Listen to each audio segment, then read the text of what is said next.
وَلِلَّهِ الْأَسْمَاءُ الْحُسْنَىٰ فَادْعُوهُ بِهَا۔ اعوذ باللہ من الشیطان الرجیم، بسم اللہ الرحمن الرحیم۔ السلام علیکم ورحمۃ اللہ وبرکاتہ۔ ناظرین، اللہ سبحانہ تعالیٰ کا ایک اور خوبصورت نام الحفیظ، الحافظ۔ الحفیظ حفاظت کرنے والا، بندوں کی نگرانی کرنے والا، اور اللہ کی حفاظت ہر لمحہ ہر آن ہمیں محسوس ہوتی ہے۔ اللہ رب العالمین الحفیظ الحافظ نے کتنے ہی فرشتے مقرر کر رکھے ہیں۔ زہرا، آپ اس اسم کے متعلق کیا کہنا چاہیں گی؟ تو اس نام کے حوالے سے میرے ذہن میں آیت الکرسی میں کہ وہ جب اللہ سبحانہ تعالیٰ فرماتے ہیں کہ وَلَا يَعُودُهُ حِفْظُهُمَا وَهُوَ الْعَلِيُّ الْعَظِيمُ، کہ ان کی حفاظت اسے تھکاتی نہیں ہے۔ تو اللہ سبحانہ تعالیٰ جو ہے وہ کتنے پاورفل ہیں، اور ان کی حفاظت کتنی کمپلیٹ ہے۔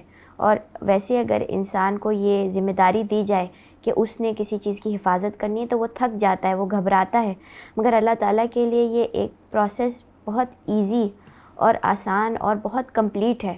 اس میں کبھی کسی قسم کی کوئی کمی واقع نہیں ہوتی۔ بالکل، آپ دیکھیے آیت الکرسی میں بھی آتا ہے نا کہ اس کو نہ نیند آتی ہے نہ اونگ۔ جی۔ تو حفاظت کا آپ لیول دیکھیے کہ پرفیکشن کتنی ہے۔ اللہ کے ہم نے جتنے بھی نام پڑھے ہیں ان میں ہمیں پرفیکشن نظر آتی ہے، اور پرفیکشن بھی عام نہیں، وہ بھی اپنی پیک پر ہے۔ جی بالکل، ایک اعلیٰ درجے پر۔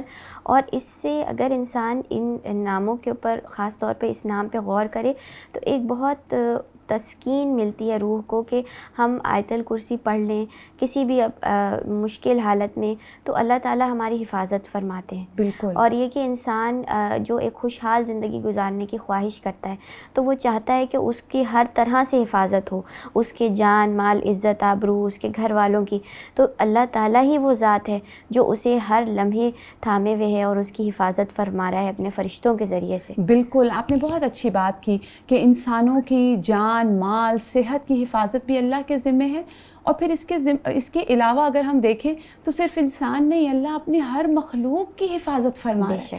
سبحان اللہ، یہ سوچتے ہی انسان کی عقل عاجز آ جاتی ہے کہ ہم تو ایک اپنا بیگ اٹھائے ہوئے ہوں تو کہیں جا کے بیٹھنے لگے تو سب سے پہلے اپنا بیگ رکھتے ہیں کہ وہ اس کی حفاظت سے ہم تھک جاتے ہیں، گھبراتے ہیں۔ اور اللہ تعالیٰ کہاں یہ کہ انسان بلکہ ساری مخلوق، ایک چیونٹی اگر اپنے بل میں ہے، ایک پانی میں اگر مچھلی ہے تو اللہ سبحانہ تعالیٰ اس کی بھی حفاظت فرماتے ہیں۔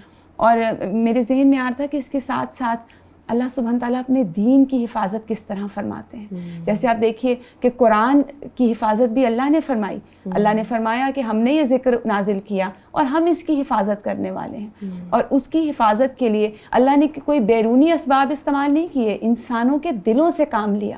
اور پھر انسان بھی جب قرآن کو حفظ کرتا ہے تو وہ اپنے دل میں اس کو محفوظ کرتا ہے، اور اللہ نے وہ بہترین جگہ اپنے دین کی اور اپنے قرآن کی حفاظت کے لیے انسانوں میں مخصوص کی، اور وہ کیا ہے؟ انسان کا دل، جہاں کوئی پہنچ نہیں سکتا۔ اور پھر اس کے بعد شیطان کے وسوسوں سے حفاظت، جیسے اللہ اپنے دوستوں کی اور اپنے اطاعت گزاروں کی حفاظت فرماتا ہے شیطان کے وسوسوں سے جب وہ وسوسے ڈالتا ہے۔ اسی سلسلے میں اللہ سبحانہ تعالیٰ نے ہمیں معوذتین دیے جو حفاظت کا بہترین ذریعہ ہے۔ بالکل۔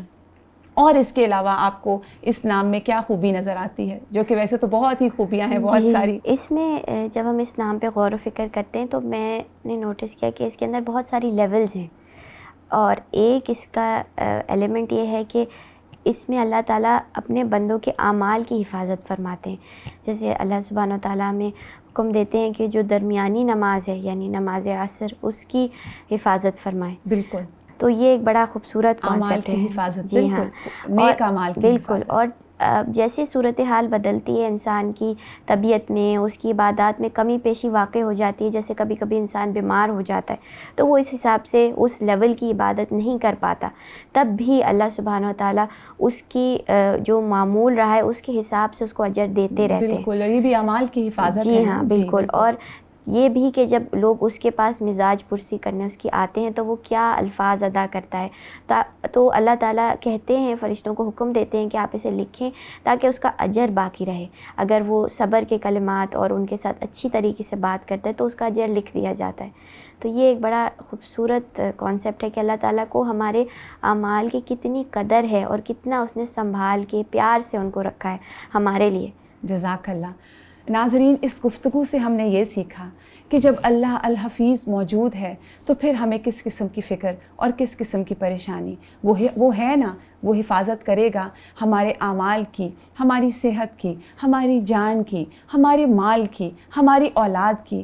ہم ایک دفعہ توکل کر کے تو دیکھیں، اس پہ بھروسہ کر کے تو دیکھیں۔ وآخر دعوانا ان الحمد للہ رب العالمین۔